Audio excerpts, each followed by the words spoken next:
pagi jemaat yang dikasihi Tuhan. Haleluya, puji Tuhan. Kita kembali bersyukur bersama-sama pagi hari ini oleh karena perbuatan Allah yang dahsyat yang senantiasa dinyatakan dalam kehidupan kita sampai detik ini. Bagaimana Dia Allah selalu menjagai, melindungi dan membawa kita dari kemenangan lepas kemenangan, karena Dia adalah Allah yang luar biasa. Haleluya. Biar pagi hari ini kita mau satukan hati kita bersama-sama menaikkan pujian, penyembahan, hormat, syukur kita hanya bagi Dia, Allah yang luar biasa. Haleluya. Terima kasih Bapa, hari yang baru yang Tuhan beri untuk kami menikmati pribadi-Mu di dalam diri kami, untuk kami menyatakan bagaimana Engkau Allah yang hebat, Allah yang dahsyat, yang tidak pernah meninggalkan kami. Karena itu pagi hari ini bersama dengan semua umat kudus-Mu, kami rindu menaikkan syukur kami, pujian kami, pengagungan kami bagi Engkau, Allah yang luar biasa, yang kami sembah di dalam nama Yesus Kristus Tuhan. Haleluya. Amin. Terima kasih Tuhan. Yuk kita sama-sama katakan, ya Tuhanku, aku hendak bernyanyi bagimu selama aku hidup.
Tuhan, hanya Engkaulah Allah yang hebat. Yes, kami siap tinggikan agungkan namamu. Hanya di dalam nama Tuhan Yesus, haleluya. Yang siap memuji Tuhan bertepuk tangan bersama. Kasih tepuk tangan yang bernama bagi Allah kita. Haleluya. Amin.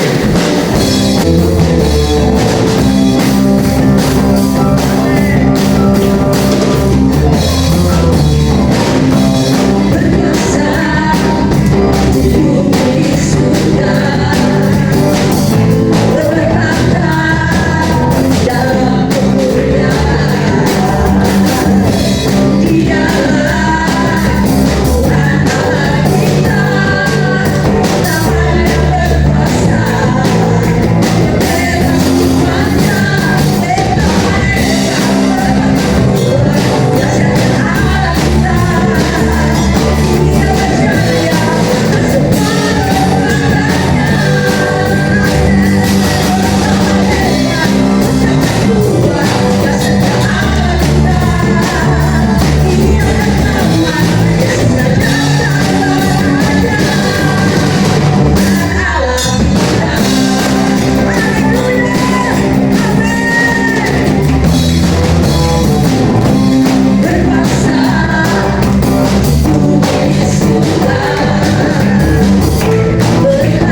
Tuhan, kita bersuka cita memuliakan yang seperti dia. Bapak Ibu Saudara, saatnya kita akan melihat bahwa setiap lutut bertelut, setiap lidah mengaku bahwa dia Yesus Allah yang hebat. Amin. Haleluya.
Kami bangga mempunyai Allah yang dahsyat, Allah yang hebat, Allah yang tidak ada satupun yang dapat menandinginya.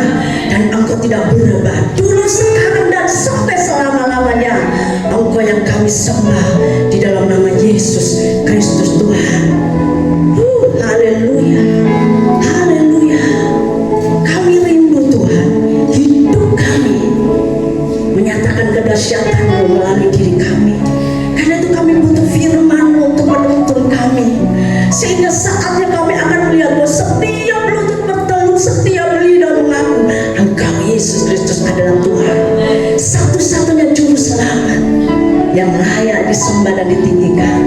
Yesus namanya. Haleluya. Ku percaya janji-Mu ajaib,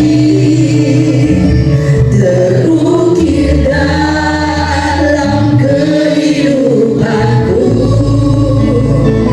Ku berserah di dalam kemuliaan-Mu.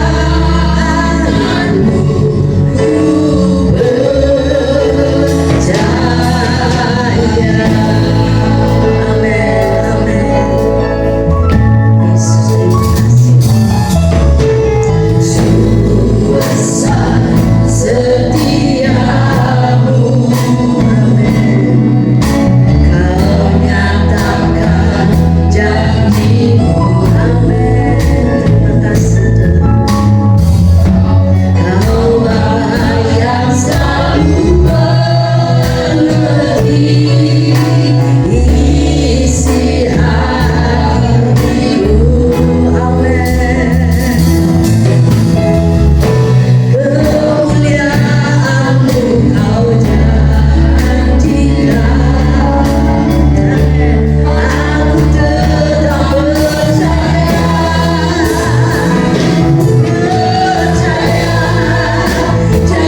percaya sepenuhnya Engkau yang memegang kehidupan kami, Engkau yang memiliki kami Tuhan.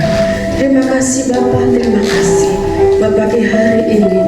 Kalau Engkau memberi kami waktu untuk kami bisa datang menghampiri tahta-Mu, dan kami percaya setiap pujian kami, penyembahan kami boleh menyenangkan hati-Mu, dan Engkau bertahta di atas pujian penyembahan kami. Terima kasih Bapa, Engkau hadir di tempat ini.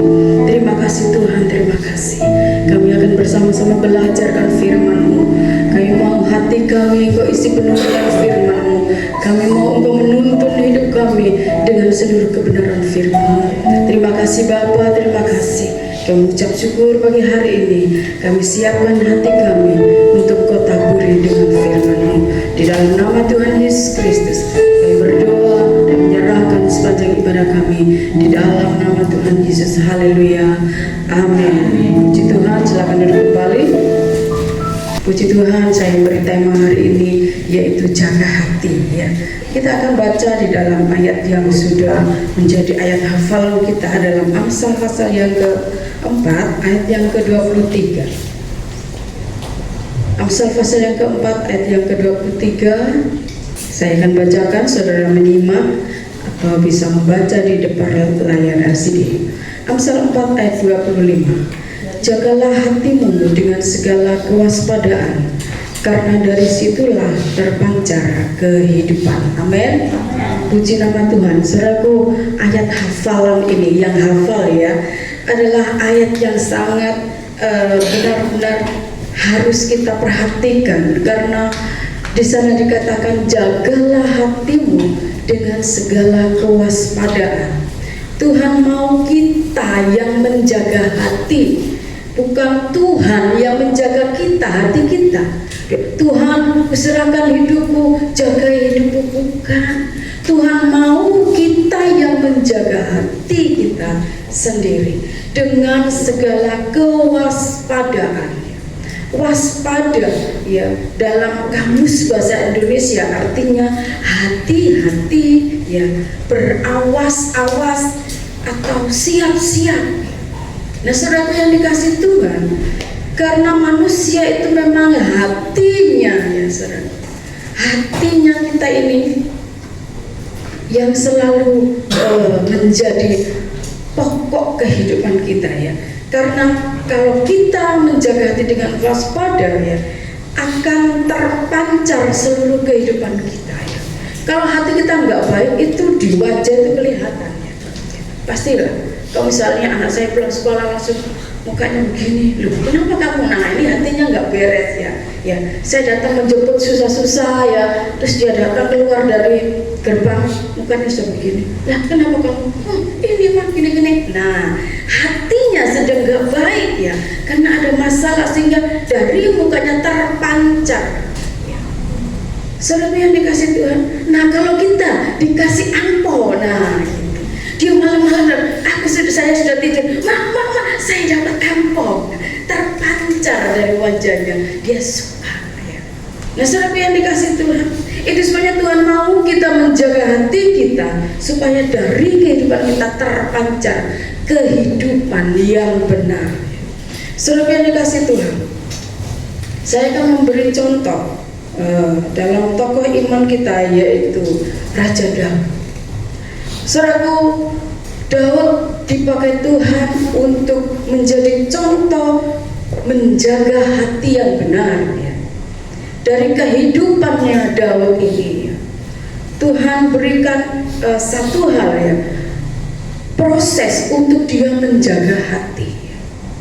Sehingga Tuhan juga memberikan karena dia bisa menjaga hati sepanjang hidupnya, Tuhan juga memberikan sesuatu yang baik ya. Sehingga namanya dikaitkan dengan Kristus ya. Kehadiran Tuhan Yesus juga disebut anak Daud ya. Kenapa Allah Bapa memakaikan nama Daud di belakang Kristus?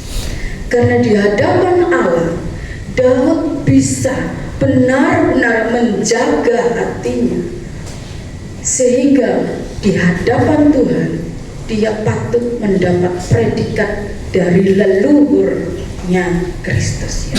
Sehingga Tuhan Yesus disebut anak Daud. Saudaraku, apa yang diizinkan Tuhan dalam proses kehidupan Daud sehingga dia bisa menjaga hatinya sampai berkenan kepada Tuhan. Daud, saudaraku, mulai dari awal dia sebelum dipilih menjadi raja ya, dia mengalami satu proses, yaitu tidak dianggap oleh ayahnya ya. Kita melihat ayatnya dalam 1 Samuel pasal yang ke-16 ayat yang ke-6 sampai ayat yang 11.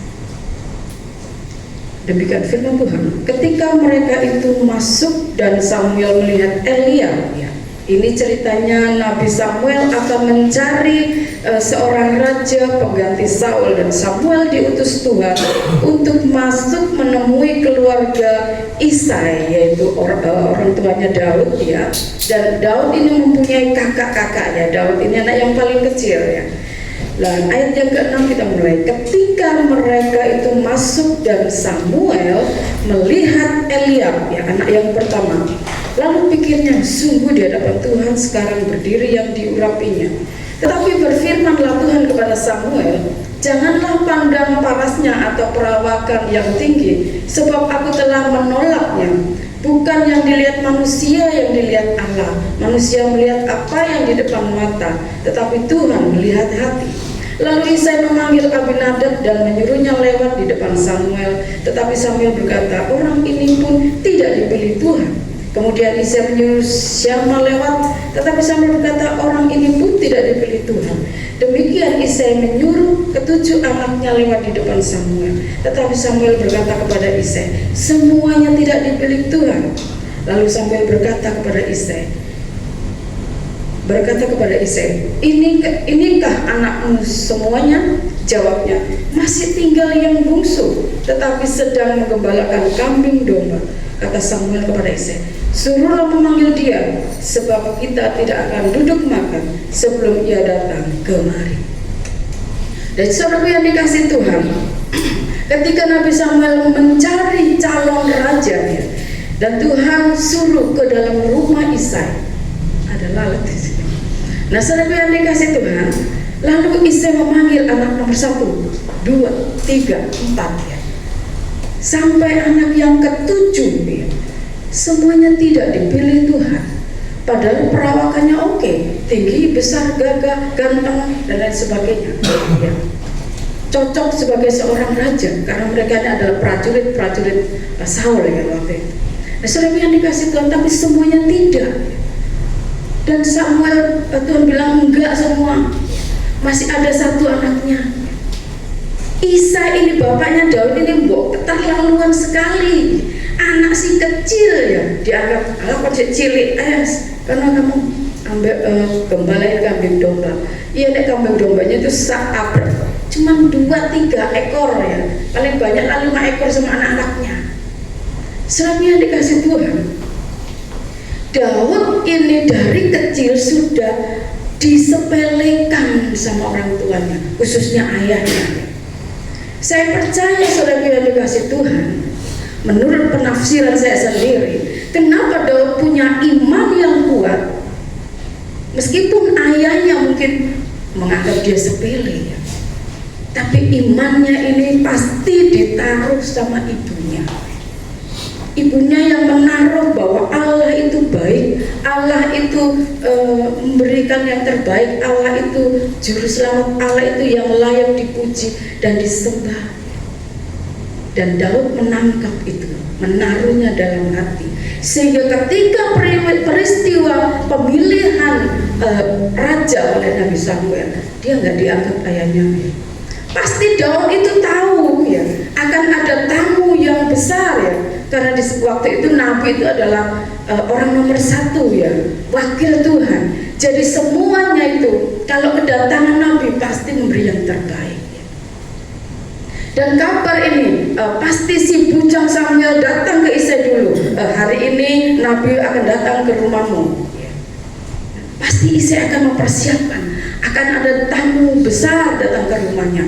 Dia bersihin kamar, dia suruh pembantu-pembantu masak domba yang paling enak, akan ada tamu ya. Nabi Tuhan akan datang ya. Rumahnya dibersihkan, ya semuanya dibersihkan. Daud pasti melihat persiapan dari ayahnya. Waduh, akan datang tamu, Nabi ini. Wah, aku pengen melihat.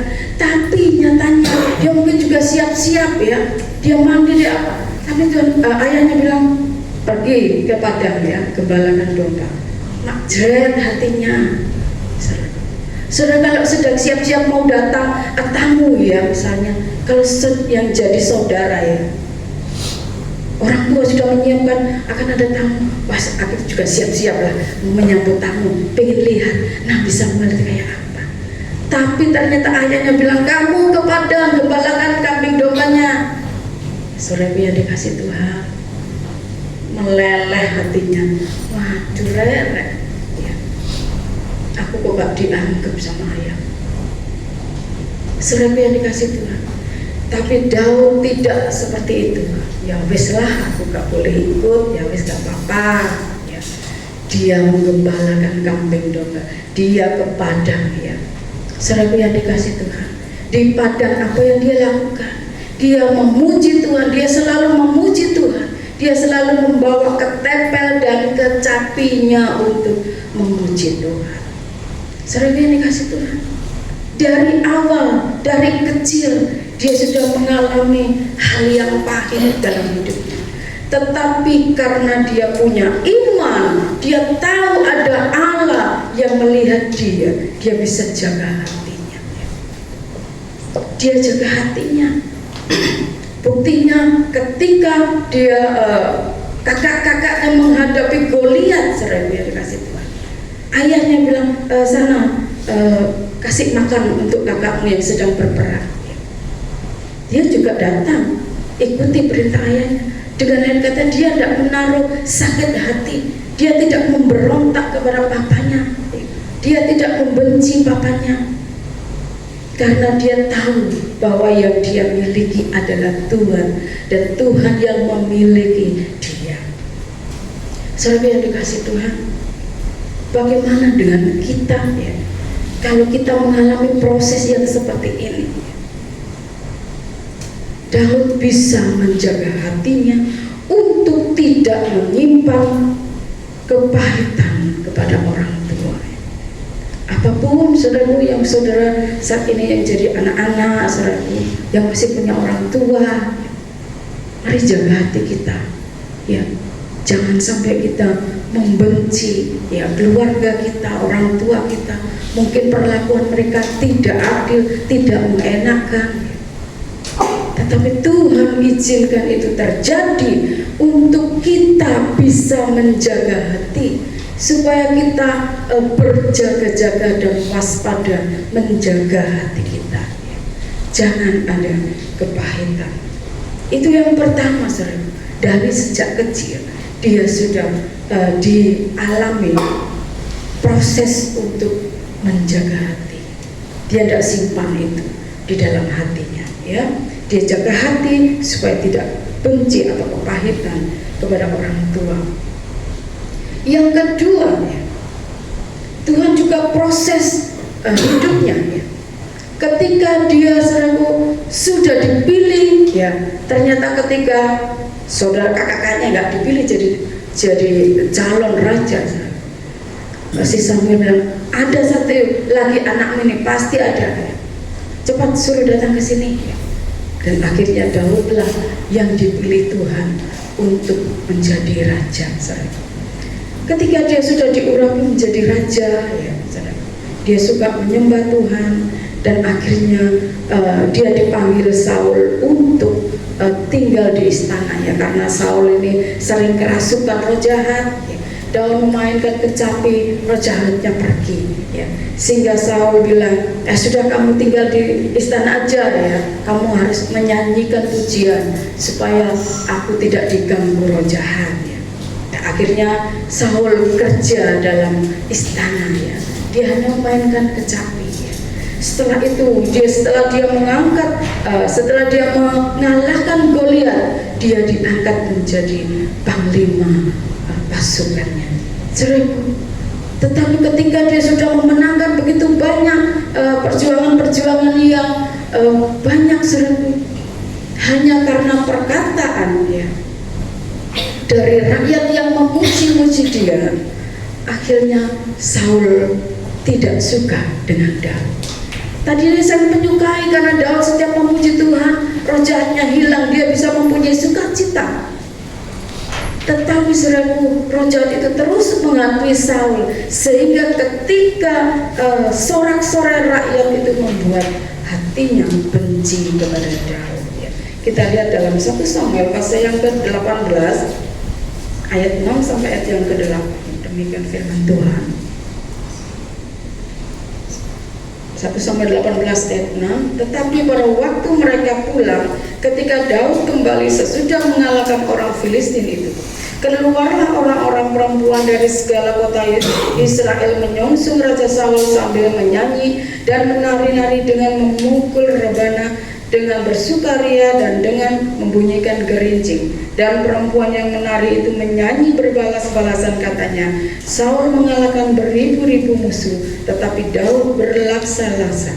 Lalu bangkitlah amarah Saul dengan sangat, dan perkataan itu menyebalkan hatinya, sebab pikirnya kepada Daud diperhitungkan mereka berlaksa-laksa, tetapi kepadaku diperhitungkannya beribu-ribu. Akhir-akhirnya jabatan raja itu pun jatuh kepadanya. Sejak hari itu maka Saul selalu mendengki Daud. Saudara yang dikasih Tuhan, proses yang kedua yang Tuhan berikan kepada Daud untuk dia belajar menjaga hati, yaitu dibenci oleh Raja Saul. Raja yang dahulu sangat menyanjung dia, ya, sangat membanggakan dia.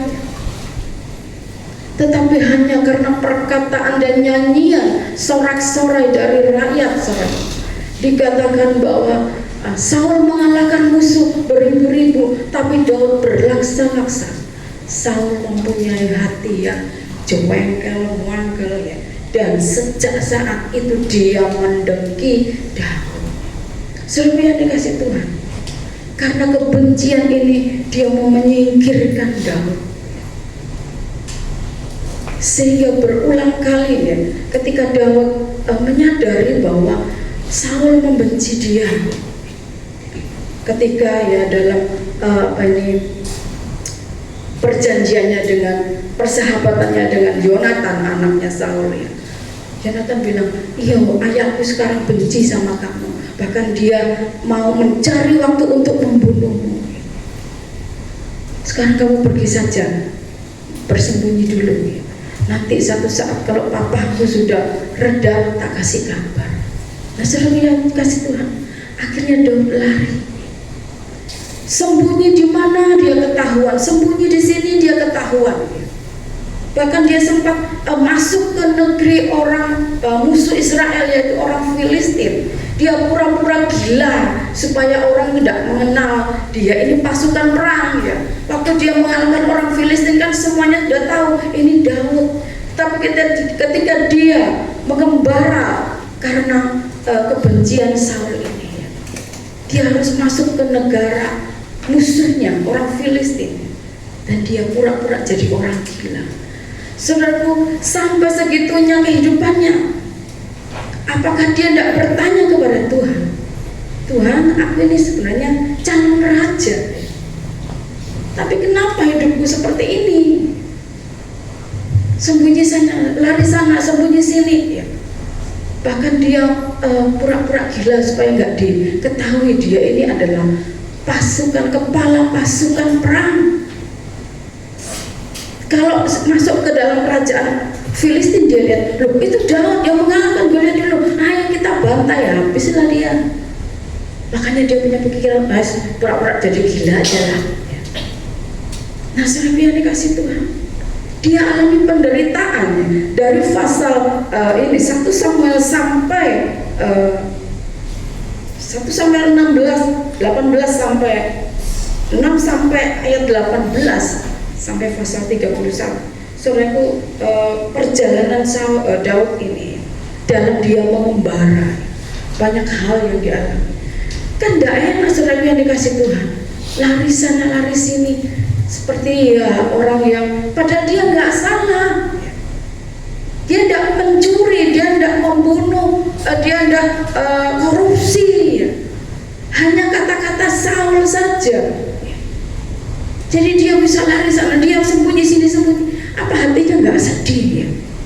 Dia harus tinggalkan keluarga, dia sembunyi di gua, dia sembunyi di tempat-tempat di hutan belantara mungkin. Saudara yang dikasih Tuhan, Tuhan izinkan proses ini. Apakah Daud menyalahkan Tuhan? Tuhan, aku sik cilik wis diurapi jadi raja, tapi kok kayak gini, kapan aku ini jadi raja? Malah sekarang aku harus sembunyi sini, sembunyi sana. Sering dikasih Tuhan. Apa Daud menyalahkan Tuhan? Tidak, saudara. Dia menjaga hatinya bahwa Tuhan, kalau Tuhan sudah berfirman pasti, dia pegang janji Tuhan. Dia nggak tahu kapan dia jadi raja. Dia percaya pokoknya pasti aku jadi raja. Dia belajar dan berusaha untuk menjaga hatinya untuk tidak membenci Tuhan atau menuntut Tuhan atau menyalahkan Tuhan atas proses yang dialaminya. Saudara yang dikasih Tuhan, buktinya saat-saat yang seperti ini ya, dalam persembunyian, dalam pengembaraan, dia menuliskan Mazmur-Mazmur Daud. Dia katakan, Tuhanlah gunung batuku, Tuhanlah penyelamatku, kota bentengku, kekuatanku. Itu saat dia mengalami seperti ini, di dalam dia bersembunyi, di dalam dia mengembara, dia menuliskan Mazmur-Mazmur Daud. Dia bisa menjaga hatinya untuk tidak membenci Tuhan, tidak menyalahkan Tuhan atas masalah yang seperti ini, yang tidak mengenakan. Ya saya pikir pastilah tidak enak bersembunyi di gua-gua, bersembunyi di tempat musuh. Pasti dia tidur gak nyenyak, dia makan mungkin sering lapar, karena kalau dia pergi makan dia takut nanti ada yang ketahuan. Nah saudara yang dikasih Tuhan, hal ini Tuhan izinkan terjadi. Tetapi saudara yang dikasih Tuhan, Daud bisa menjaga hatinya tidak menyalahkan Tuhan, dan dia juga menjaga hatinya untuk tidak balas dendam. Dia bisa saja, dia punya pasukan kok yang mengikuti dia juga banyak. Waktu dia mengembara ini banyak juga yang mengikuti dia. Kalau dia mau menghancurkan Saul, dia bisa. Bahkan dia mempunyai kesempatan untuk membunuh Saul. 2 kali dia, Saul menemui persembunyian Daud, bisa dia membunuhnya.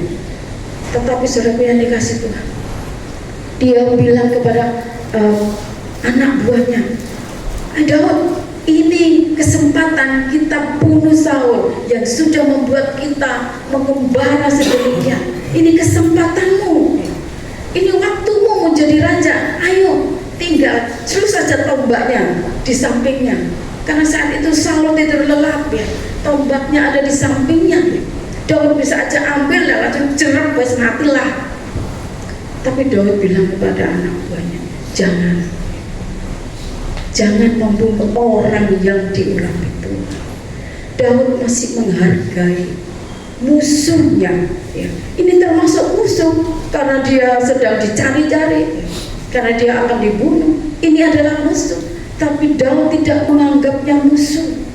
Daud tetap menganggap dia orang yang diurapi Tuhan, dia orang yang dipilih Tuhan waktu menjadi raja, dan Daud masih tetap menghargai itu. Dan Daud tidak mengotori tangannya dan hatinya dengan penuh dendam.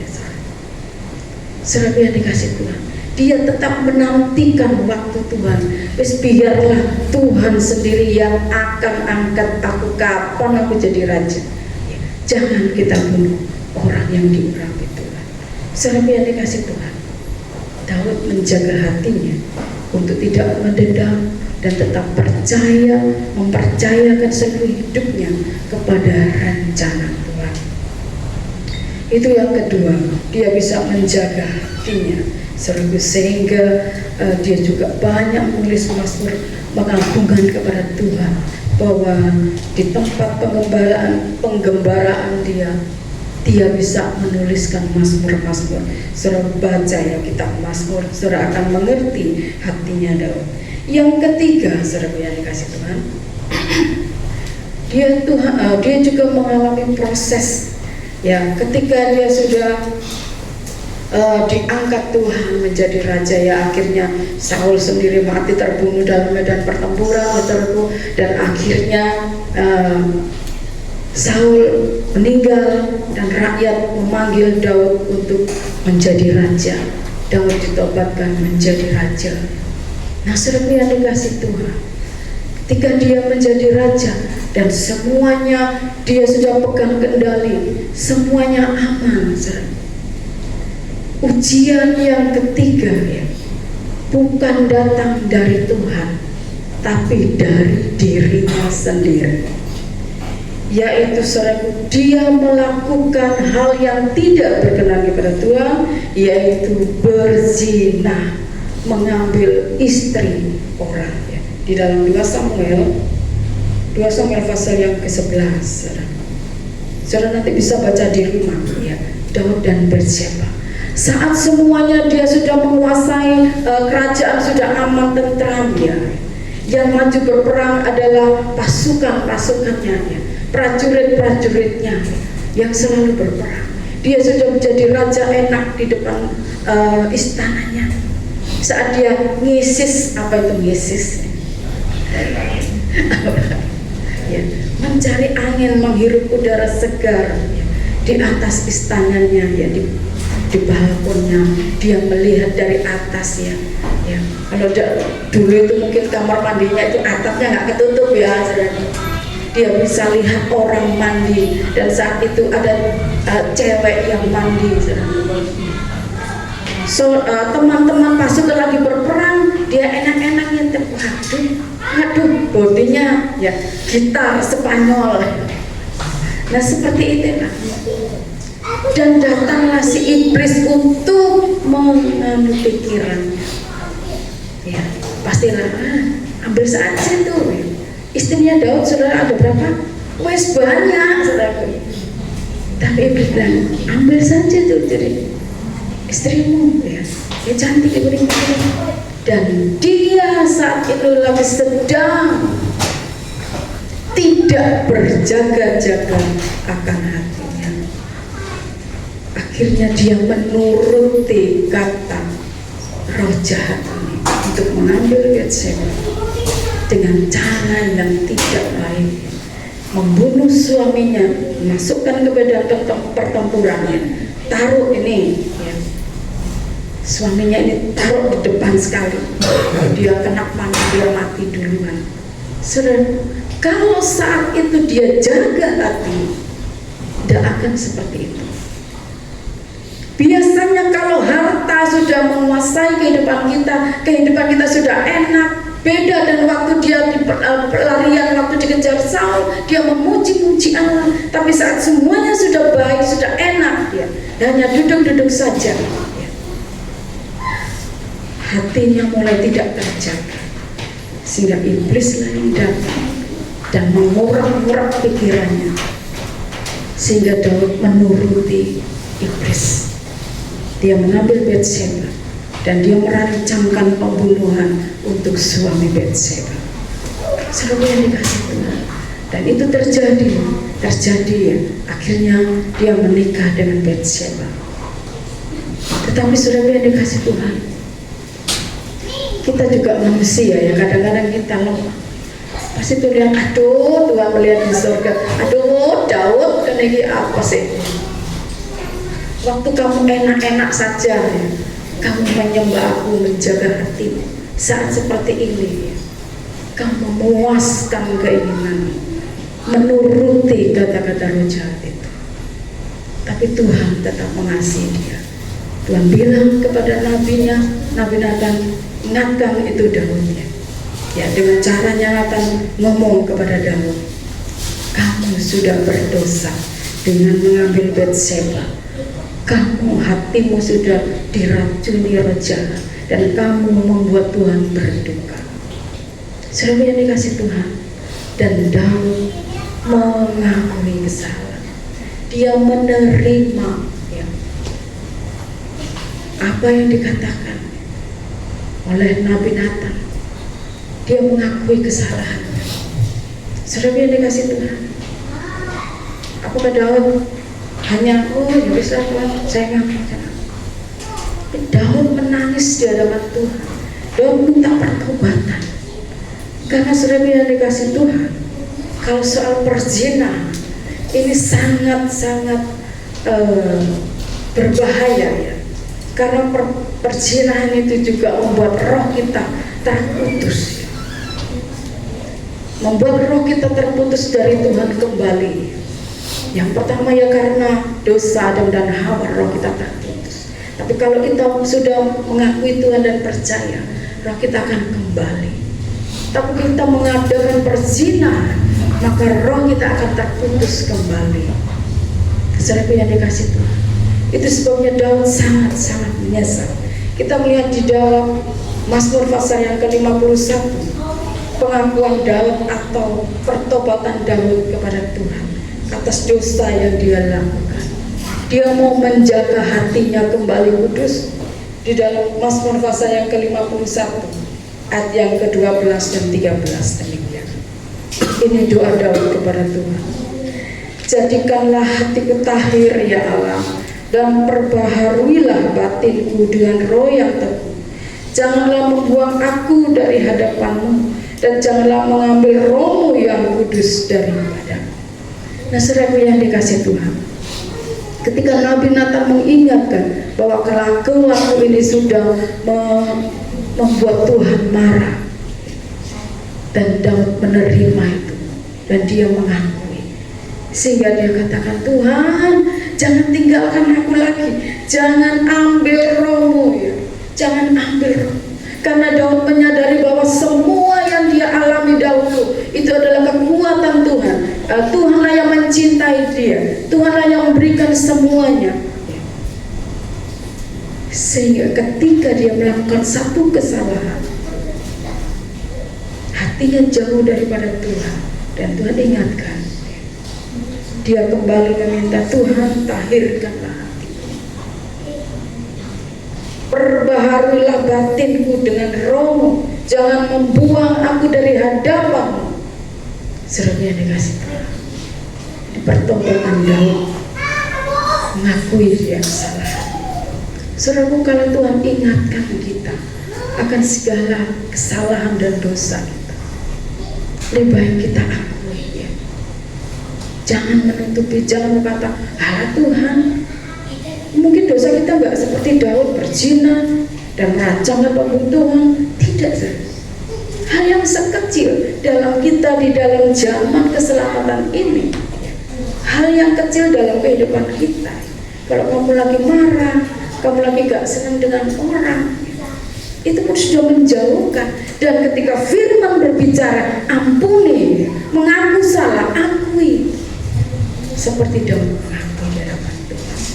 Dia katakan, Tuhan, jangan jauh daripadaku, jangan ambil rohmu daripadaku. Saudara yang dikasih Tuhan, ketika roh Tuhan tidak ada bersama dengan kita, itu rasanya hidup akan terasa hampa. Saudara yang dikasih Tuhan, beberapa waktu yang lalu saya melakukan kesalahan kecil, sehingga saya merasakan roh Tuhan tidak ada bersama saya, dengan saya. Saudara, rasanya gak enak, gak ada roh.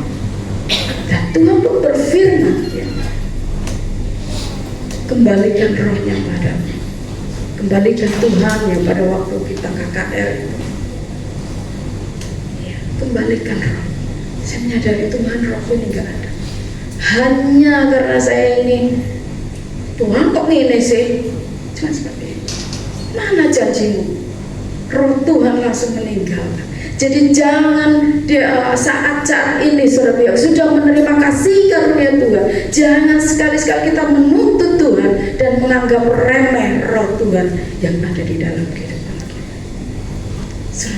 Seperti Daud katakan, Tuhan jangan ambil roh, perbaharuilah hati dengan roh. Saudara, Daud menjaga hati kembali, dia mengakui kesalahan dan dia benar-benar bertobat. Apa Daud benar-benar bertobat? Daud benar-benar bertobat. Kita melihat di dalam satu raja bahwa tentang perzinahan Daud benar-benar bertobat. Satu raja pasal yang ke-1, ini di hari tua Daud ya. Ayat 1 sampai ayat yang ke-4. Raja Daud telah tua dan lanjut umurnya, dan biarpun ia diselimuti, badannya tetap dingin. Lalu para pegawainya berkata kepadanya, hendaklah dicari bagi tuanku raja seorang perawan yang muda untuk melayani dan merawat raja. Biarlah ia berbaring di pangkuanmu sehingga badan tuanku raja menjadi panas. Maka di seluruh daerah Israel dicari seorang gadis yang cantik, dan didapatilah Abishag gadis Sunem dan dibawa kepada raja. Gadis itu amat cantik dan ia menjadi perawat raja dan melayani dia. Tetapi raja tidak bersetubuh dengan dia. Ini adalah pertobatan Daud dari yang telah dilakukannya ini. Dari teguran Tuhan dia benar-benar bertobat. Dia tidak hanya asal ucap Tuhan perbauilah rohku lalu dia berbuat lagi. Dia benar-benar minta roh Tuhan kembali kepadanya, dan dia menjaga kehidupannya, menjaga hatinya, menjaga tubuhnya untuk tetap kudus di hadapan Tuhan, sehingga pada waktu hari tuanya pun dia tidak melakukan hal yang tidak baik atau berzina kembali. Ya. Walaupun ini acara ini, rencana ini dari pegawai-pegawainya supaya penyakitnya yang kedinginan itu bisa disembuhkan.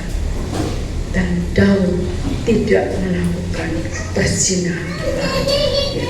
Dia benar-benar bertobat, menjaga hatinya, menjaga tubuhnya dalam kekudusan. Itu yang ketiga, saudara, proses yang Daud alami untuk bisa menjaga hati berkenan kepada Tuhan.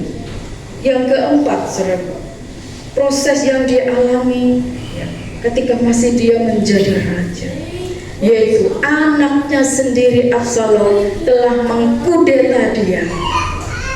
Saudara yang dikasih Tuhan, anaknya sendiri. Sebenarnya saudara, ketika hal itu terjadi, Daud melarikan diri. Dia lebih baik, ya wislah, aku tak melanjut. Mungkin pikirnya Daud, wala lele, wala wis gede cilik tak gede no, gede jalur tak cilik tak. Dari kecil sudah dididik, besar-besar dewasa, dia menggulingkan tatapapanya dan merenggutnya. Saudara yang dikasih Tuhan, dan di situ Daud melarikan diri ya. Kita melihat ayatnya di dalam 2 Samuel pasal yang ke-15. Ayat yang ke-13 ya. Judulnya Daud melarikan diri dari Yerusalem. Lalu datanglah seorang mengabarkan kepada Daud, katanya, hati orang Israel telah condong kepada Absalom. Kemudian berbicara Daud kepada semua pegawainya yang ada bersama-sama dengan dia di Yerusalem. Bersiaplah, marilah kita melarikan diri, sebab jangan-jangan kita tidak akan luput daripada Absalom. Pergilah dengan segera supaya ia jangan dapat lekas menyusul kita dan mendatangkan celaka atas kita dan memukul kota ini dengan mata pedang. Jadi saudara yang dikasih Tuhan, Daud lebih memilih mengalah ya. Dia katakan kepada anak buahnya bilang, Absalom sudah menguasai kota. Ya, dia bilang, ya wes, kita lari saja. Ya. Lihat, kita lari saja. Kalau kita melakukan perlawanan, pasti kita akan menimbulkan peperangan, dan itu akan mengakibatkan warga akan terkena imbasnya. Jangan sampai kota ini celaka. Jadi Daud lebih baik kita melarikan diri. Ya wis, ayo kita kabur. Daud melarikan diri dengan pasukannya yang masih bersama dengan dia, ya, yang masih mendukung dia, dan dia membawa anak-anaknya dan istrinya, ya. Dan gundik-gundiknya yang ditinggal, kalau saudara bisa baca, gundik-gundiknya ditinggal untuk menjaga istana. Ya. Nah, saudara yang dikasih Tuhan, Daud, karena dia adalah pasukan perang, dia bisa mengalahkan berlaksa-laksa orang. Hanya Absalom dan pasukannya 200.000, kalau saudara baca di sana, bisa Daud mengalahkan. Tapi dia masih tetap menjaga hati. Ya wis, kita yang lari saja, ya. Biarkan dia merasakan, ya oposisi jadi raja. Emang enak jadi raja, ya. Cuma duduk-duduk saja kayak gitu, ya. Coba tanya Pak Prabowo sekarang jadi presiden, enak tak Pak jadi presiden? Ya. Apa gak mumet? Nah, saudara yang dikasih Tuhan, mungkin jadi, ya wis lah, wis gak apa-apa, nikmati aja jadi raja. Emang enak, ya. Dan Daud melarikan diri. Dia tidak merancangkan pembalasan. Dia percayakan semua kepada Tuhan, bahwa apa yang Tuhan berikan, ya, walaupun direbut anaknya sendiri kayak orang lain, kayak, ya, kalau Tuhan sudah memberi, tidak akan ada yang bisa mengambilnya. Kalau Tuhan membuka pintu, tidak ada yang bisa menutupnya. Nah, saudara yang dikasih Tuhan, dia melarikan diri. Saudara yang dikasih Tuhan, dan dia lebih baik mengalah, ya. Karena ini masalah keluarga, ya. Kalau dia mengadakan perlawanan, yang pasti juga dipandang, aduh, keluarga raja ini kok seperti ini, ya. Dia mengasihi anaknya. Saudara yang dikasih Tuhan, lalu dia tetap percayakan pada Tuhan, dia mengalah, dia lari seperti ini. Dan benar, saudara yang dikasih Tuhan, Tuhan yang berperang menolong Daud. Sehingga ketika Absalom mengadakan perlawanan atau mengejar pasukan Daud, saudara yang dikasih Tuhan, dalam perjalanan di hutan, rambutnya kesangkut sama pohon, ya. Jadi seperti dia tergantung, ya, antara ranting-ranting di pohon, ranting-ranting, dia majlep naik udara, jelek kesangkut, dia kesangkut lehernya, jadi ya kayak orang gantung diri. Siapa yang melakukan semuanya itu? Ya Tuhan. Tuhan yang membela Daud. Daud tidak perlu cawe-cawe, ya. Tuhan punya cara untuk mengalahkan setiap orang-orang benarnya Tuhan yang diganggu oleh apapun juga, walaupun itu adalah anaknya sendiri, Tuhan tetap membinasakan.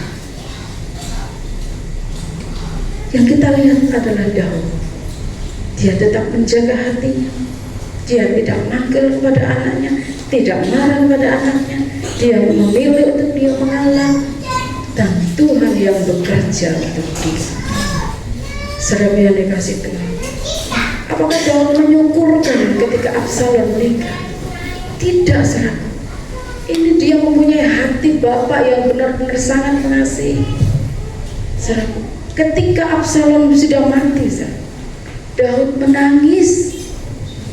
Kita melihat di dalam ayatnya pasal yang ke 2 Samuel pasal yang ke-18 ayat 33. 2 Samuel pasal 18 ayat 33. Ketika Absalom sudah mati, ya, maka terkejutlah raja, dan dengan sedih ia naik ke anjung pintu gerbang lalu menangis, dan beginilah perkataannya sambil berjalan, anakku Absalom, anakku Absalom, kalau aku mati menggantikan engkau, Absalom anakku. Saudara yang dikasih Tuhan, harusnya kan dia nyukur ya, wes wapok kan ya, syukur kan ya. durhaka kamu sama orang tua ya. Rasakan sekarang pembalasan Tuhan. Harusnya seperti itu kan. Tetapi dia malah menangis, aduh Tuhan, kok Absalom mati, sudah mati. Aduh kalau bisa aku aja yang mati, bukan kamu. Saudaraku, dia benar-benar mengasihi anak-anaknya, walaupun anaknya sudah durhaka seperti ini. Bahkan ketika Tuhan membunuhnya, dia sangat menangis. Saudaraku, Daud bisa menjaga hatinya, dia bisa mengasihinya. Anaknya walaupun memberontak seperti apa, tetap dia mengasihi. Dan saudara yang dikasih Tuhan, Daud bisa menjaga hati untuk dia tidak membenci anaknya, melakukan pembalasan, menyokor, mau syukur kamu, rasain kamu, tidak. Tapi dia sangat menyesal. Mengapa kamu melakukan seperti ini? Saudara yang dikasih Tuhan, inilah kehidupan Daud. Dia melalui proses yang begitu panjang untuk menjaga hati. Tuhan izinkan kehidupannya dari awal, dari kecil dia sudah mengalami hal yang tidak mengenakan. Tapi dia bisa menjaga hatinya untuk tetap hidup benar dan kudus di hadapan Tuhan. Itu yang Tuhan mau juga dalam kehidupan kita.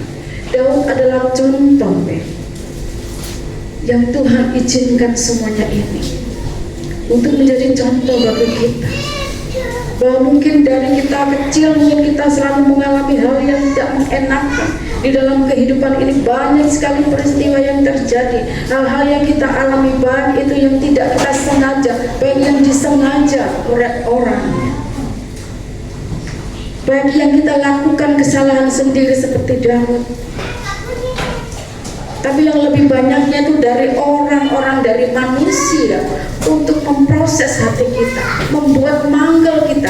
Tapi apa? Saudara, kalau saudara di dalam roh Allah, pasti saudara dituntun untuk bisa menjaga hati. Saudara, saat itu Daud belum ada urapan Roh Kudus seperti zaman sekarang. Tapi Daud bisa merasakan bahwa pimpinan Tuhan, roh Tuhan ada dalam kehidupannya, sehingga dia bisa menjaga hati. Kalau saat ini kita sudah ada Roh Kudus dalam kehidupan kita, sekecil apapun kemarahan saudara, itu pasti Roh Kudus ingatkan. Satu saat saya juga ada kejengkelan dengan seseorang. Aduh, Roh Kudus bilang, kenapa kamu jengkel? Kenapa kamu seperti ini? Mengampuni kan lebih baik. Oh iya ya Tuhan, kejengkelku membuat hati kita itu berat, mangkel terus gitu. Ya, itu berat hati kita. Jadi lepaskan pengampunan supaya hati kita ini lega. Ya. Dan itu kita harus alami seperti Daud, menjaga hati kita. Dan Daud menjaga hati dari awal kehidupannya sampai dia kembali pada Tuhan. Dia bisa menjaga hatinya di hadapan Tuhan. Itu sebabnya Allah Bapa mengaruniakan anugerah kepada dia, sehingga dia menjadi namanya dikaitkan kepada Tuhan Yesus, yaitu anak Daud. Saudara yang dikasih Tuhan, saya tidak berpanjang firman Tuhan, biarlah pelajaran dari Daud ini, ya, proses kehidupan Daud, ya, biar kita alami, karena kita manusia masih hidup dalam dunia, ya. Ini adalah kesempatan kita untuk tetap kita bisa menjaga hati di dalam kebenaran, di dalam kekudusan, sehingga kalau Tuhan panggil kita, hati kita tetap terjaga baik di dalam kebenarannya. Puji nama Tuhan. Saya kembalikan kepada Bapak Kepala.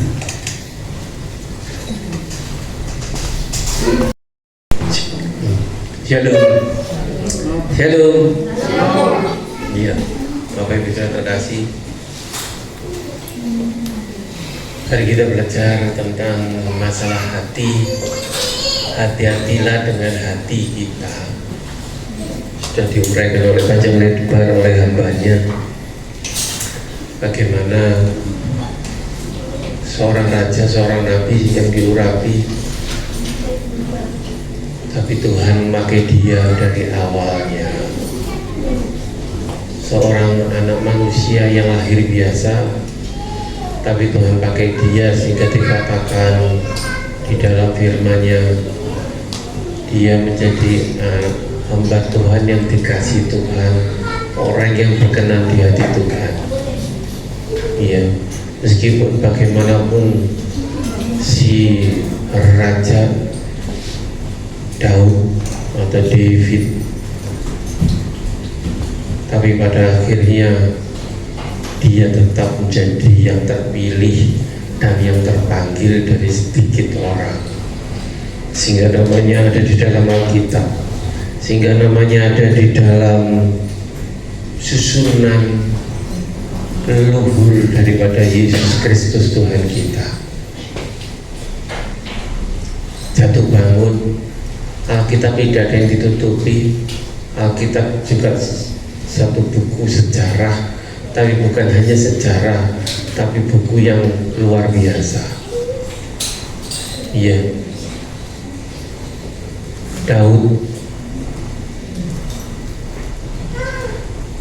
orang yang diurapi, dikatakan Allah berkenan. Seorang Daud yang pada mulanya diremehkan, seorang Daud yang tidak dipandang mata oleh orang tuanya. Biarlah hari ini kita belajar pelajaran yang mendalam dari seorang Daud, pelajaran yang mendalam dari hari ini yang dipaparkan oleh hambanya, bagaimana hati kita, sehingga pada saat kita mendengar firman Tuhan, kita selalu bertanya pada Tuhan, Tuhan, rema apa yang aku dapatkan pada hari ini, sehingga ibadah kita tidak sia-sia. Bapak Ibu terkasih, Nabi Daud atau Raja Daud sekali lagi tokoh fenomenal, tokoh yang luar biasa. Memang secara kekayaan dia kalah dengan anaknya Salomo, tapi dikatakan di Alkitab dia berkenan di hati Tuhan, sehingga dikatakan Yesus Kristus anak Daud itu luar biasa. Ya, sampai dipersiapkan LCD tentang pujian Roh Allah yang hidup penuh hikmat. Bapak Ibu terkasih, hari ini kita belajar, mungkin untuk orang tua belajar bagaimana kita mengasihi anak-anak kita, sehingga tidak ada yang mengalami satu yang dinamakan sakit hati. Daud diproses sejak awalnya. Kalau kita melihat Raja Daud, raja yang ada mungkin di pikiran kita, raja dan raja hidup enak, seperti Yusuf juga ceritakan, sebagai pemimpin Israel. Tapi kalau kita lihat bagaimana proses kehidupan Daud, proses dari Yusuf, dan hari ini kita fokus ke Raja Daud sejak awal. Kalau dia mau sakit hati, kalau mungkin ada KKR lagi seperti yang kapan itu, Raja Daud mengalami sakit hati, kepahitan dari awalnya. Anak yang diremehkan oleh orang tua. Bagaimana kakak-kakak Daud disebutkan oleh Isai, tapi Daud dia disuruh pergi, dia tidak dianggap, dia tidak masuk hitungan. Berapa banyak di antara kita yang mungkin seperti Daud, kita diremehkan di antara teman sekolah. Berapa banyak di antara kita diremehkan di keluarga, seakan-akan tidak dianggap. Bapak Ibu Saudara, pelajaran ini mengingatkan saya, jangan sampai kita membuat sakit hati siapa.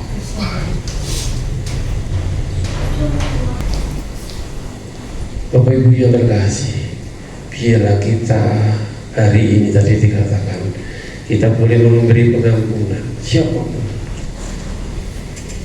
Mungkin anak sakit hati sama orang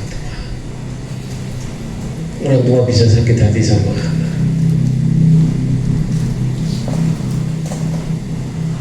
Tapi hari ini pelajarannya, seorang Daud bisa memaafkan seorang Absalom. Seorang Daud bisa menghormati pemimpin, yaitu Saul. Dia tidak berani karena dia menganggap Saul seorang diurapi Tuhan.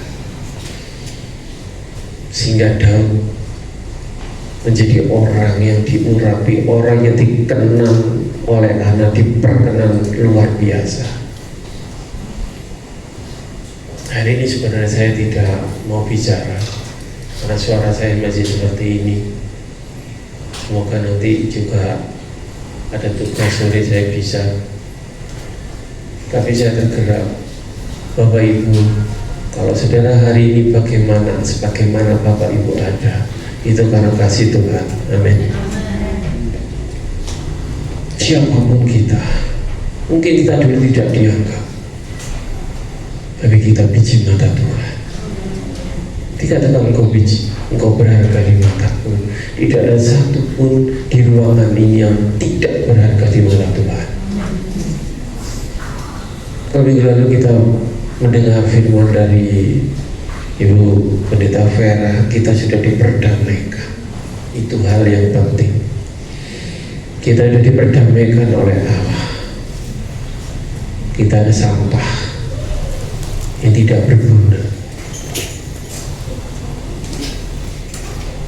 tapi karena satu oknum, satu pribadi yang mengasihi kita, itu Yesus Tuhan. Dan dia itu sudah duduk di kanan Allah Bapa dan Roh Kudus yang ada di dalam kita. Biar Roh Kudus yang terus berbicara.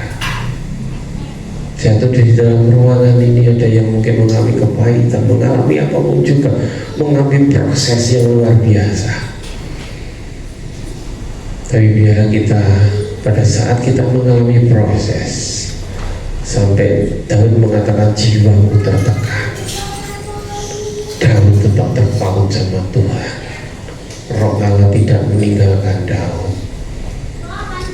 Saya udah untuk solidar singer pemain musik ke depan. Kalau ada yang sesuatu yang mungkin hati kita terluka, biarlah Tuhan yang memulihkan bukan hanya masalah finansial, tapi biarlah kita terpaut, hubungan kita dengan Tuhan disatukan.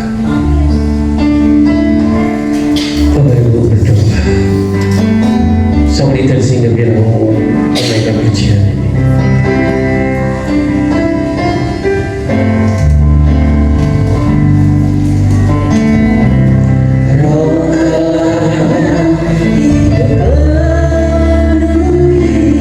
Biarlah kau izinkan Roh Allah berbicara.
hari ini ada yang sakit hati, siapapun itu berdoa di tempat. Kata kamu berdoa dalam hati, biar kita mengasihi, mengampuni siapapun orang itu.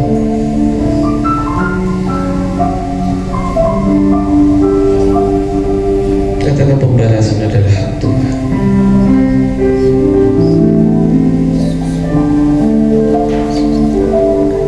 Biar kita terus menjaga hati, sehingga kondisi apapun di dunia tidak menggoyahkan. Dengan apa yang dinamakan hubungan kita, intimacy with God, hubungan dengan Tuhan.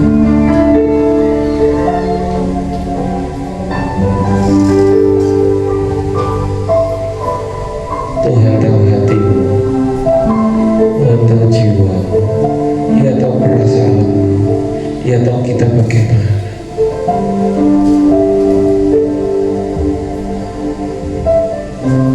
Katakan Roh Allah,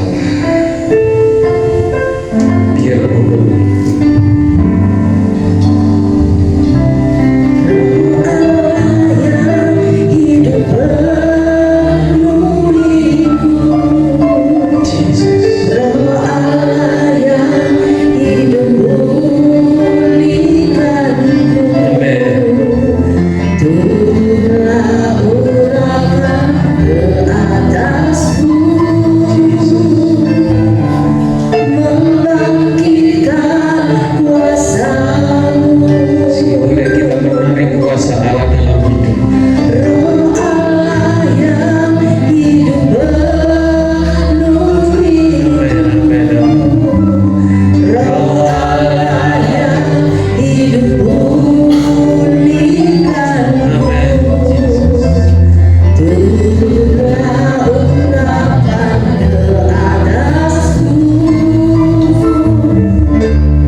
Bapa dalam surga, Bapa yang kami kenal dalam nama Yesus, terima kasih Kau begitu mengasihi kami.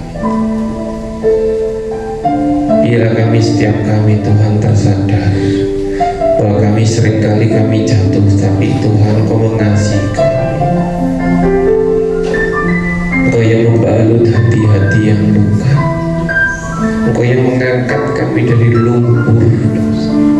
Engkau yang mengangkat kami Tuhan semuanya tanpa terkecuali. Kalau Kau sudah memanggil kami dari manapun juga, satu iman kami berharga di mata-Mu karena darah-Mu tercurah di kayu salib. Terima kasih Bapa. Bila hati-hati kami terpaut dan hati-Mu pun juga tidak pernah Tuhan sedetik pun Engkau meninggalkan. Berkati hamba-Mu sudah menyampaikan firman-Mu Tuhan, Ibu Yanti, berkati keluarganya, berkati Pak Medi yang harus berlayar. Biarlah Tuhan yang memberkati keluarga ini, nama-Mu dipermuliakan, berkat-Mu ada, berkat-Mu tercurah dari segala penjuru. Apa yang diperbuat oleh Pak Medi dulu dibuat-Mu berhasil dalam nama Yesus. Ya, jemaat kami semua, sidang jemaat GKP Setiaso semua yang hari ini beribadah, Tuhan Kau yang memberkati dalam nama Yesus. Tidak ada yang terluput dari kasih-Mu, dari anugerah-Mu. Terpujilah nama-Mu. Kami ucap syukur untuk firman-Mu, Roh Kudus yang memeteraikannya. Dalam nama Yesus kami berdoa, kami ucap syukur, haleluya, amin. Amin, haleluya. Puji Tuhan, silakan duduk kembali. Bapak Ibu saudara terkasih di dalam Tuhan, biar kita tetap menjaga hati kita untuk senantiasa fokus kepada Tuhan, membersihkan segala sesuatunya, karena dari hati itu akan terpancar kehidupan. Amin. Haleluya. Yuk kita sama-sama mempersiapkan hati kita untuk kita memberi yang terbaik bagi Tuhan. Nanti saya persilakan untuk Ibu Makia berdoa.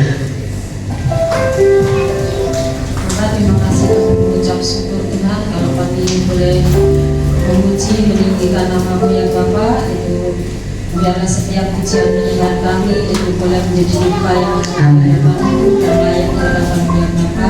Kalau kami sudah mendengar juga kebenaran firman-Mu Tuhan, biarlah setiap firman yang ditaburkan melalui mulut bibir hamba-Mu ya Bapa, biarlah setiap firman yang ditaburkan itu boleh termantraikan di dalam setiap hati kami jemaat-Mu ya Bapa. Bila setiap kami yang mendengar boleh menjadi pelaku dari firman-Mu itu sendiri Tuhan. Memberkati hamba-Mu ya Bapa. Terima kasih Bapa, terima kasih kalau sementara kami akan memberi yang terbaik untuk pekerjaan Tuhan tempat ini Tuhan. Dalam Engkau yang memberkati setiap tangan-tangan yang memberi dan Engkau yang kembalikan berlipat kali ganda ya Bapa. Terima kasih Bapa, terima kasih. Dalam nama Tuhan Yesus kami berdoa dan mengucap syukur. Haleluya. Amin. Amin. Dipersilakan yang bertugas, kita akan memberikan persembahan.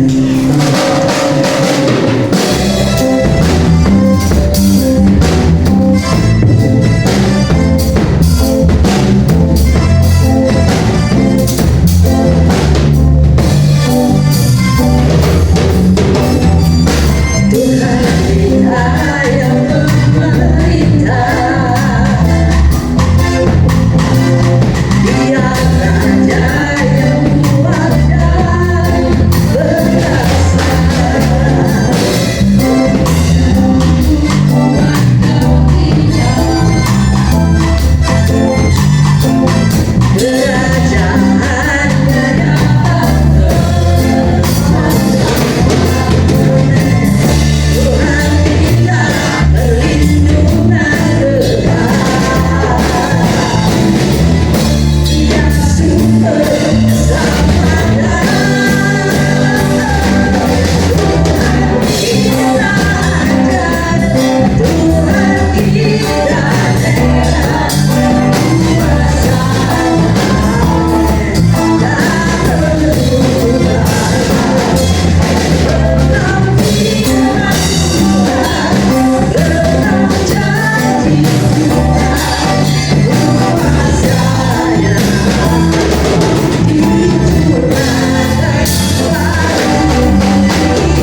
Haleluya. Kita hari ini diberkati dengan firman Tuhan.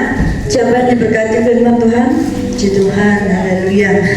Haleluya. Menjaga hati memang kewajiban kita, bukan kewajibannya Tuhan ya. Sudah diingatkan kembali bahwa kita lah yang harus menjaga hati kita. Sudah dikasih Tuhan, orang yang tergenjat, orang yang mengalami seperti Raja Daud tidak diorangkan dan sebagainya, itu akan menjadi dua pribadi yang berbeda. Saya melihat ada orang-orang yang mengalami seperti Raja Daud, dizolimi, tidak diorangkan, tidak diperhatikan, itu menjadi pribadi yang nakal, bermasalah. Itu banyak yang seperti itu, karena dia merasa dirinya diperlakukan seperti itu, dia akan memperlakukan orang lain juga seperti itu. Dia akan menjolimi orang, dia akan bikin ulah dan sebagainya. Ya, puji Tuhan, kalau kita disuruh menjaga hati, kita harus menjadi pribadi yang kedua, seperti Raja Daud yang terus-menerus hatinya itu penuh pengampunan. Kalau dia merasakan berat hidupnya, dia akan berdoa kepada Tuhan, dia akan ngomong sama Tuhan, dia memuji dengan bermazmur. Dia mengatakan, Tuhan, orang gini, apa yang dalam hatinya dimunculkan. Tapi kemudian ada kata-kata, tapi syukur kepada Tuhan, karena Tuhan baik. Ya, jadi menjadi pribadi yang kedua, seperti saya yang tadi diceritakan Pak Gembala, yang bukan menjadi pribadi yang bermasalah, tapi yang saya lihat kalau dia merasa dizalimi, yang dilakukannya ialah semakin giat, semakin belajar sungguh-sungguh. Tujuannya apa? Ingin membuktikan bahwa aku juga bisa, aku menjadi pribadi yang baik, aku menjadi orang yang pintar, aku menjadi orang yang berguna. Seperti itulah kita seharusnya ya. Puji nama Tuhan. Terima kasih Bu Yanti untuk firman Tuhan yang sudah ditaburkan, kiranya menjadi berkat bagi kita semua. Tuhan Yesus memberkati. Pengumuman hari Kamis ya, tanggal 29 Mei itu adalah hari besar keagamaan kita ya. Jadi itu adalah hari kenaikan Tuhan Yesus yang ke surga. Hari yang keberapa? 40. Hari kenaikan Tuhan Yesus itulah hari yang ke-40. Nanti ada lagi hari yang ke-50 disebut hari, wah pintar semua, puji Tuhan, haleluya. Gak rugi ya, gak rugi menjadi orang Kristen. Kita harus memperingatinya. Jadi sediakan waktu kita untuk kita boleh beribadah pada hari Kamis tanggal 29 Mei jam 8 pagi seperti hari ini. Hari ini banyak yang tidak hadir ya. Saya lihat Ibu Dewi Bendi itu mengalami musibah ya, di warungnya itu kena angin. Memang angin hari itu luar biasa sehingga ambruk, saudaraku. Tapi puji Tuhan, ini tukangnya memperbaiki sehingga mereka harus menjaga. Kita berdoa supaya semuanya berjalan dengan baik dan lancar ya. Kemudian juga Pak Sukoto tidak kelihatan, keluarga Pak Slamet tidak kelihatan. Siapa lagi nih yang tidak kelihatan? Bu Ismi ya, Bu Ismi tidak kelihatan. Bu Esther dan anaknya Yolanda juga tidak kelihatan. Kita berdoa semoga semuanya sehat, semuanya diberkati, ditolong Tuhan. Yang dalam masalah, Tuhan berikan jalan keluar ya. Sambil kita juga selalu berdoa, selain untuk diri sendiri, kita berdoa untuk saudara-saudara seiman kita. Puji Tuhan. Nanti hari Kamis itu, hari Jumat, karena hari Kamis sudah nggak usah lagi ya, langsung kita bertemu kembali pada hari Minggu untuk kita beribadah bersama-sama. Dan kaum muda tetap hari Sabtu dan dilanjutkan dengan latihan. Puji Tuhan, Tuhan Yesus memberkati. Puji Tuhan, Tuhan Yesus memberkati. Haleluya. Semuanya untuk kita semua bangkit berdiri. Amin.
kami ucap syukur kami boleh menyelesaikan ibadah raya pada hari ini. Kalau kami boleh melangkahkan kaki ke bait-Mu, memuji, menyembah, mendengar firman-Mu, terima kasih untuk kesempatan, untuk hidup, untuk nafas. Terima kasih Bapa, terima kasih itu kemurahan yang daripada-Mu. Bapa, yang memberkati Indonesia, memberkati Surabaya dan sekitarnya, Jawa Timur ini, sehingga kami boleh Tuhan beribadah, kami boleh terus menyembah, kami boleh mendekatkan diri kepada yang memberkati Tuhan setiap hamba Tuhan di pelosok-pelosok, di pedesaan, yang memberkati, memelihara hidup hamba Tuhan. Dan juga kami berdoa untuk jemaat GKP Sidoyoso Tuhan, Pak Sunoto yang hari ini tidak datang, Pak Selamat Tuhan, memberi kekuatan kepada mereka. Yang juga Ibu Siti Tuhan, manusia rohnya boleh diperbarui dari hari ke hari. Dan juga Ibu Esther yang tidak datang Tuhan, Kau yang memberkati. Kami tidak tahu masalah mereka satu persatu, tapi Engkau dari surga meneropong anak-anaknya, dan yang kekurangan Tuhan yang memberkati dalam nama Yesus. Yang sakit Tuhan sembuhkan dalam nama Yesus. Tuhan, masalah finansial apapun juga Tuhan yang memulihkan, Tuhan pulihkan, Tuhan pulihkan dalam nama Yesus. Terima kasih Tuhan, memberkati ibu-ibu rumah tangga, memberkati pengusaha, memberkati karyawan, semuanya Tuhan. Engkau tahu apa yang mereka lakukan Tuhan, jemaat lakukan Tuhan, yang memberkati satu demi satu tanpa terkecuali. Terima kasih kalau kami boleh menjadi biji mata-Mu. Terima kasih kalau kami berharga di mata-Mu. Terima kasih oleh pendamaian, oleh darah anak domba Allah, sehingga kami diperdamaikan kepada Bapa di surga. Terima kasih Bapa, Kau berkati tim PAW, jadilah mereka tidak sia-sia, dan berkat Tuhan ada pada mereka. Terima kasih Bapa, jemaat sekolah minggu, pemuda, remaja, yang dewasa sampai yang lanjut usia, Tuhan yang memberkati. Terima kasih Bapa, terima kasih ibadah kenaikan Tuhan Yesus, peringatan kenaikan Tuhan Yesus hari Kamis, Tuhan yang memberkati. Persiapkan Tuhan jemaat dan tim PAW yang bertugas, sehingga boleh kami datang kepadamu dengan segenap kekuatan kami, segenap jiwa kami. Terima kasih Bapa, terpujilah nama-Mu. Kiranya berkat dari Allah Bapa di surga, di dalam anaknya yang tunggal Tuhan Yesus Kristus, serta persekutuan Roh Kudus, kiranya memberkati, menyertai, melindungi mulai saat ini sampai Maranatha. Tuhan Yesus datang kembali, berkat lanjut tercurah untuk kita. Yang percaya katakan amin.